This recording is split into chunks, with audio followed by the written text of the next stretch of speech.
kumusha kwangu unokwekondogara Muteni extension ine chechi inonzi Simba reApostle Church inopindira pachikoro pasara. Ya ndine mazuva akati wandei andati sanganei nezvinhu zvindauyawo nevana vangu vane zvikamu zvimwewo zvavari kutaura nazvo muna Mwari kuitira pamusoro peshoko ravapomwa zveAfrica vari pano. Yakuna kumani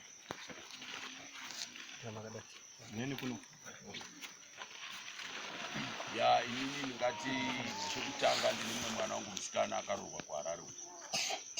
Paakaroorwa achienda kuHarare kuya uku akazoita sekunge akarotawo pachiri pano. Ndikataurirawo muparidzi Mufudza anogara Muteni. Ya ndakavataurirawo mashoko iwayo. Musikana mukuru akanga atanga kurota asati auya kuvakomana vanene. Musikana akarota achinzi enda kuHarare, ndobva aenda kuHarare. Aendawo kuHarare kuya uku ndobva anosangana ndobva anopinzwa muna 5th floor. Apinzwa mu5th floor akawana mina Johan Suspense Gandanzara okitowo kumasouyo. Ndokubva anzi naJohani uya akafa, ndokubva anzi buda muno uende mu4th.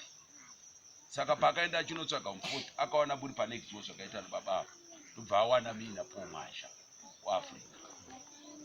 Ndobva ndasimudza mashoko iwayo ndokubva ndanopa kuti anotaurirwa kuna vaMufudza. Mashoko iwayo anofunga vanawo Afrika yeduwo. Ya tabva ipapo pakazoita uyu mukomana ari kumabvazuva we anonzi Amos Karonga, mwana wangu uyu ndokutanga anonzi Abel Karonga. Saka ini ndini ndakatanga kutaurirwa hope ava ndaiti vana vadiki vanga vasingavanzoziyorota. Saka endai ndichivataurira nyaya kati nhasi ndarota kwaMwazha tiri pamazuva apa, asi ndarota vanhu vokwaMwazha ndichitaurirwa kunzi vanhu ava ngavateere munhu anonzi Alfred Kushamisa. Asi ndatanga tataurirwa mashoko ya mazita iwayo kana ari pano ichokwadi.